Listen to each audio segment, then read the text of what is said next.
Hello everyone and welcome to a very nice game I played yesterday in the Croatian Chess League. You said that you would like to see more of my games, and I don't play very often. I play maybe a few classical games a year, just not to forget how chess is played, as I don't have all that much time to travel for tournaments. So I will usually play like the Croatian Chess League. Maybe if the team needs me, I'm gonna play like my grandfather's memorial tournament that I organize every year, and maybe one other tournament, but that's pretty much it. So I don't play often, but I do enjoy classical games very much. So in the previous video you said that you would like to see more, so here is more. My opponent for this game is Zdenko Vanđija, and he's a candidate master, and I'm playing board 2. Yozarov, if you guys know Yozarov, he also has a chess channel. He's playing board 1 for our chess club, and it's a very interesting game. I had no idea what he would play, so I was ready for everything. But usually in classical chess, I don't really like to over prepare.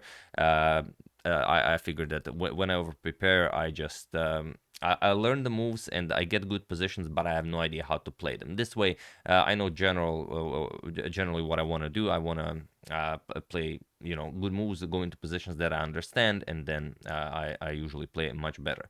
But okay, let's check out the game. So he had the white pieces and he opens with d4. I played the d5 as I usually do. Sometimes I'm gonna play knight to f6 if I want to go for something like maybe the Benoni or some a crazy opening. But here it's a team event, so I wanted to play a nice classical opening. Knight to f3, knight to f6, and he played e3. He went for the Colle system, and I played pawn to e6.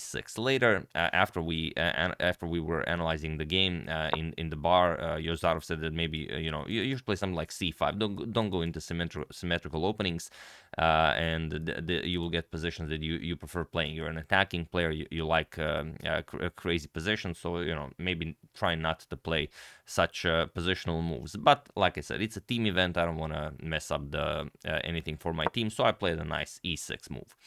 He goes for b3, and I played bishop to e7. So just nicely continuing development. Bishop to b2, I castle. He plays bishop to d3, and okay, his bishop pair is now very nice. His pawn is on d4, but at some point the position will open up, and his bishop should be very good. But this also allows me to, as he's really slow playing this, to pretty much go for any plan I want. I can play b6, pawn to c5 right away. I can go knight b to d7. I decided to go for knight b to d7. And now I'm still very flexible. If needed, I can even play c6. I can play c5, of course, b6, put the bishop on b7, bring the rook to c8, and the usual stuff. So here he went knight b to d2, and I played pawn to c5. And okay, this is perfectly fine for both of us. He castles here, and I play pawn to b6. Now my plan is bishop to b7, rook to c8, and then I just wait and see what he does. So he plays knight to e5. It's the strongest move, and you always will face this move when playing such positions. And when I was younger, this always bothered me, because I knew that the knight is so powerful here, and that you can never really capture it. If you capture, you're just gonna have a bad position. For example, if I go knight captures, he's gonna recapture, and now I have to move my knight, and already he's putting pressure on both d6 and f6. His bishop opens up. The queen can go into the game very easily. He can play f4, f5. He can do whatever he wants. He can play f4, go for a nice rook lift, rook to f3, rook to h3, rook to g3. So all of this becomes possible if I capture on e5. So I know I can never do that. So I played bishop to b7. I just continued development, and he plays f4, of course. And now rook to c8. And now this is a well-known position. It has been reached many times, and I thought about rook to c8 and knight to e4. Usually everyone goes knight to e4 first, but I have no idea why. So I just played rook to c8, and I always have the option of going knight to e4. It's a move you want to play, and that you will have to play. He went queen to e2, and now I played knight to e4. I didn't really want to play this. I wanted to maybe try my options elsewhere. I always like the idea of maybe playing rook to c7, but here I just didn't see how to make it work. For example, if I go rook to c7 and he plays a4, now you don't really have the option of going queen to a8. This is what I like, queen to a8, and then I can double up on the c file. I have very nice pressure here along this diagonal. He can just play a5, so this would be weird. What I could do is stop his a5 by playing a5 myself, but I don't know. I didn't really like this. So let's say rook 8 to c1. I'm gonna put the queen on a8, and now he can even play a move like g4. And this g4 was always bothering me in all of these lines because, okay, I know that it's probably not completely winning for white or anything, but I put my bishop and queen pretty much out of the game by putting them on this diagonal. He's never gonna open up the position, and I'm just gonna suffer on the king side. g5 is coming. The knight will have to move. The queen will go into the attack. Maybe some rook f3, rook to h3 action. I don't want to play this game where I have to defend like this. So I thought about rook to c7 for quite some time, but then I decided against it, and I played knight to e4. One thing that I also really wanted to try is c4, but I didn't invest too much time, but I had to check because it looks really nice. The point is that after captures and captures, I open up my bishop, which is great, and he can't really... I thought that, okay, if he captures with the bishop, then I can play something like b5, then maybe the bishop moves or something, then I'm going to have pressure on the c2 pawn, but it never really works. He can just move the bishop back, and you know, it's not nothing spectacular. So I wanted to make this move work, I just couldn't. So I played knight to e4, and he just continued developing with... no, he decided to trade because... he can mess up my pawn structure, and he has to decide how to trade. Does he want to capture on d7, or does he want to capture on e4? Now, you could do both. If you capture on e4, I'm going to play d captures. He's going to put the bishop on c4 or b5. Let's say bishop b5. I'm going to trade on e5. He's going to capture, and now you get this position. I'm going to play something like queen c7, bring the rook into the game, and so on. It's, again, a known position, and it has been played before, but he goes for knight captures on d7 instead. He doesn't go for the e4 knight. He first captures on d7. This lodges my queen from the dark squares and puts my queen on a light square, which isn't ideal. But okay, I did offer it. And now there are a couple of games that reach this position. C captures and D captures on C5 is a known move. Also rook 8 to D1 is a known move. He played knight captures on E4, and it is now as of move 13 that we have a completely new game. And okay, I obviously have to recapture. D captures on E4, and he played bishop to C4. It's a nice square for the bishop, and I always have problems. You know, I have to be careful. Bishop to b5 can be played, bishop to e6 can be played. He can trade off the light square bishops, and I have to figure out how to continue playing this. I played bishop to f6 because I don't want him to be able to push or to capture on c5. I want his bishop on b2 to hang as it's undefended. One move that also you could consider is bishop to d5, which is very nice. If he ever trades, I get to undouble my pawns. And if he plays something like bishop to b5, I can move, let's say, queen to c7, but now he can play bishop to a6. And I thought that this was just giving his bishop too much. And now I have to move the rook, or I have to trade, and then, for example, captures, he plays c4, and I thought that this really gave me nothing. And even though, okay, I have a double pawn here, I felt that I was better here. The engine says it's, of course, 0.00, but I don't know. I liked the position very much. So I tried to make it work. I played bishop to f6 instead, and he played rook f to d1. And maybe rook 8 to d1 was a little bit better here. The rook on f1 can be used later on, maybe to support a move like f5 or something. But okay, he played rook f to d1, and I played queen to c7. Also, you could consider some other moves, and I did. I mean, I have to move the queen away from the d file now. All of these, all of these captures now become possible, and I could play queen to e7, but then I was worried about bishop to a3, and it just looks weird. And he no longer has to worry about his bishop on b2, and I didn't like it. So after rook f to d1, I played queen to c7. Now I am ready to start capturing on d4, probably bringing the rook into the game first. So he played rook 8 to c1. He also doesn't want his c2 pawn hanging after all is said and done. So he played rook 8 to c1. I played rook f to d8, and now he played c3 because I am ready to start capturing on d4.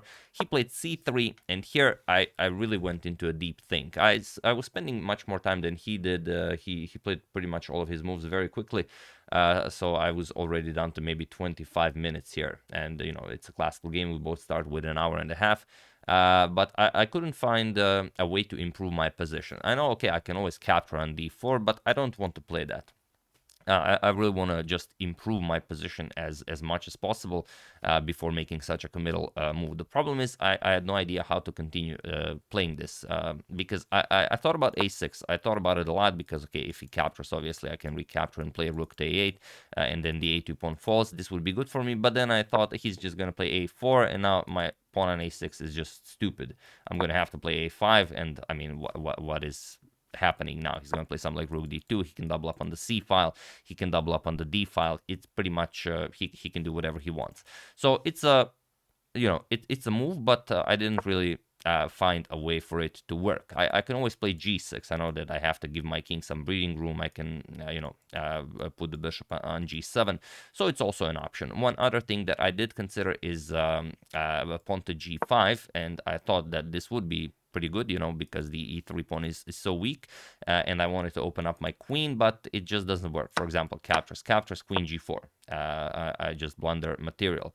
Even if I try to prepare it with something like king to h8, it's still not spectacular. He can play pretty much whatever. He can just double up here. I play g5. He's just gonna trade captures, rook f1, and okay, maybe you can play this, but again, it's a team event. I don't want to, over push it, for my own benefit, just to have fun and then cost the team some precious points. So I played c captures on d4. I didn't find how to make anything else work. He, of course, recaptured very happily. Now he opens up his c file, and I have to move the queen. I played queen to e7, and okay. It's a perfectly fine position, again, for both of us. He played pawn to a3. He wants to get that b4 move in, and I played rook to c7. Now I just want to double up here. Again, I thought about other moves, but I know that if I'm able to double up, then I'm equal or maybe even better. So it's usually how these positions work out. And he played bishop to a6. It's a very good decision. It's the top engine recommendation, and it just offers to trade everything. And I thought about this position quite a lot, as obviously I did in all positions, as I burned a lot of time throughout this game. And I was constantly thinking, what if we trade everything? What if we trade the light square bishops? What if we trade the rooks? What if we trade the queens? And what if we are left with the dark square bishops? So it would be a bishop's endgame. I liked that my pawn is on a light square here. I can always play f5 to defend it, and he's not going to be able to touch my pawns on light squares. But he has this pawn chain, and he has this e3 pawn. The base of the pawn chain is on a dark square, and it's very weak. So I thought that even if we go into some sort of a bishop endgame, that I can only be better there. Okay, it might not be winning or anything, but it's definitely playable. So having that in mind, I just played rook d to c8, and I said, okay, let's trade everything. And he did. He played bishop captures on b7, and I played rook captures on c1. Now he has to decide how he wants to recapture. Does he want to play rook captures on c1 first? I'm going to capture with check, and after bishop captures, I'm going to play queen captures on b7. But then he can play pretty much anything. He's going to play something like a4. But like I said, it's always better for me because my dark square bishop is better than his dark square bishop. His dark square bishop is kind of locked in. Let's say he tries to bring it into the game. I can always play bishop to e7, stop this. But he will get the first move in with the queen. He will have an active queen. So, probably equal position.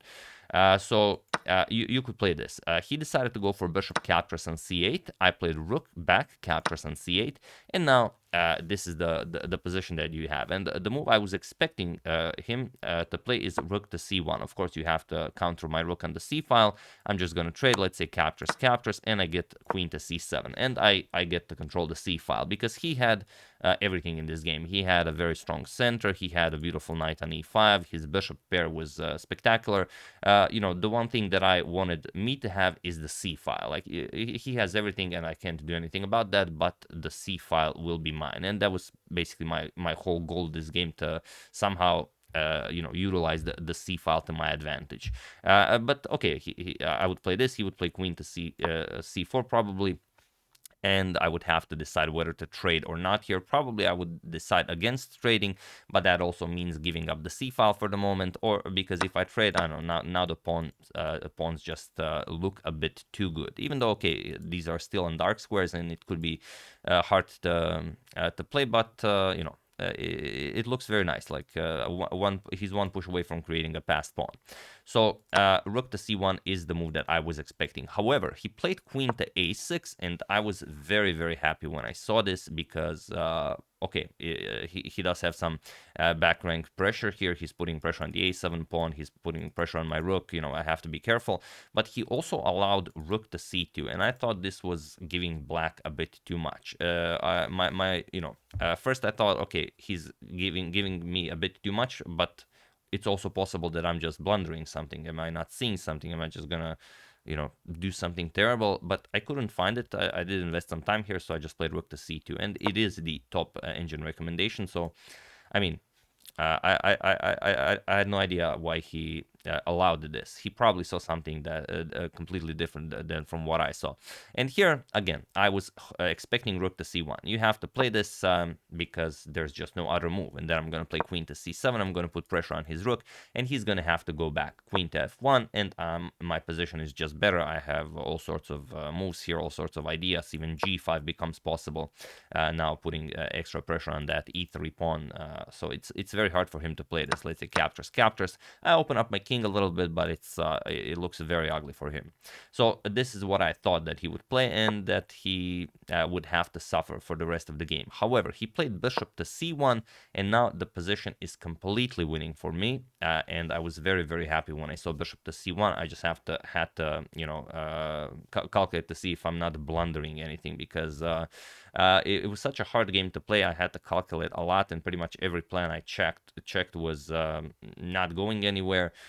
So I really thought I might be blundering something, because like in the previous game that I've shown you, I missed that rook to e5 idea, which is like an instant kill for white, and I was very sad when I missed that, and I thought, okay, am I missing something here now? But no, the position is completely winning. So feel free to pause the video and try to find this move or rather an idea while I give you a couple of seconds.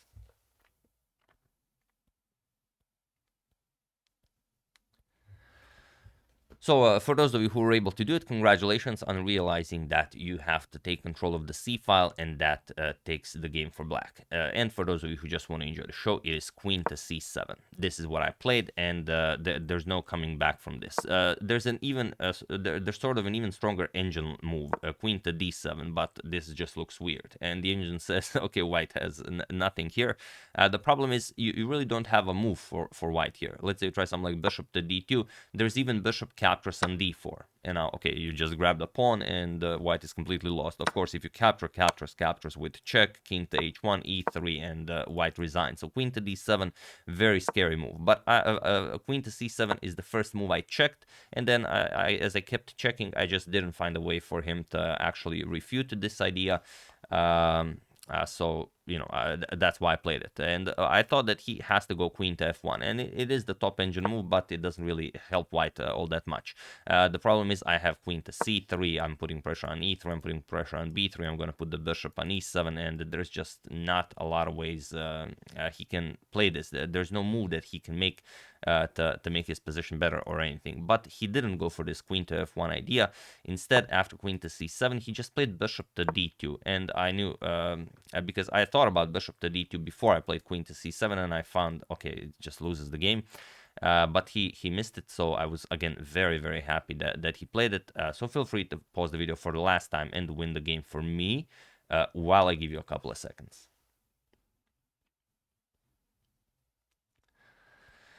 So for those of you who were able to do it, congratulations on spotting this, nice tactic. And for those of you who just want to enjoy the show, it is rook captures on d2. This is what I played, and it was in this position on move 25 that my opponent resigned the game, as there is nothing more to be done here. The problem is, even though, yes, he does have some back rank pressure, and it seems like I can't really do all that much with the queen. If he takes it, I just have queen to c1 with check. Now the king will have to go up the board. I'm going to gobble up the rook with check. Now it doesn't matter what he plays, king f1. I'm just going to play g6, create some breathing room for my king. I'm going to be up a full piece. I mean, his pawns are too weak. I'm just going to gobble them up, and that's it. So it was pretty much I mean, it was a very, very exhausting game for me, and I really had no moves. Basically, I could only play moves that he allowed me to play, and it was very, very hard to even find playable moves here, because once I saw that, like, I don't have that nice a rook to c7 plan here, maybe just going rook to c7, maybe queen to 8 and doubling up on the c file. I don't have that. I mean, I didn't feel all that great by going for this knight to e4 idea, but it's a move. I mean, it has been played before. I had no idea when I was playing the game, but it is you know, a good idea to make a move like this. So it was a fine game by both of us, and we both you know, played solid moves. Pretty much the position is a dead draw. I mean, even after all of these trades, maybe black will always have a little something, but I mean, after rook to c1, it should be, I mean, should be completely equal. However, he played this queen to a6 move, allowed me this one, you know, a glimpse of activity for my rook. I took it, and it was enough to win the game. And it was just after this, you know, he had a completely equal position for like 22 moves. Then he played this one suboptimal move, queen to a6, and then it, you know, just it was a bad move after a bad move after a bad move, and I was able to win the game. So very nicely played by both of us. In the end, it was I who got some luck, as he was the first to blunder. But you know, if the game continued, it could also be me who would be the first to blunder. So you know, I was very happy that that was not the case in this game. So yeah, that's the game. Hope you guys enjoyed it. Not you know, a grandmaster game like I usually show, but you guys said it you would like to see you know, if I play a classical game, so that's why I showed it. And I analyzed it in much more detail when I prepared for the video, so I actually also remember something that I can use when if I will ever, you know, be in similar positions. So it's also beneficial for me. So yeah, I mean, if you've learned something, that's also great. I actually learned quite a lot analyzing this game. So yeah, that's the game. Hope you guys enjoyed it. I would like to wish a very happy birthday to Baji, and I would like to thank Marcus Steele, Stefan Connell, Ravishing Reptiles YouTube, and Eric Holtman for your contribution to my channel. Thank you a lot. I really appreciate it. As usual, you can check 2 of my previous videos here. Thank you for watching, and I will see you soon, continuing to check up on your wonderful suggestions and whatever else happens in the chess world. So thank you all. I will see you soon, and have an excellent rest of your day.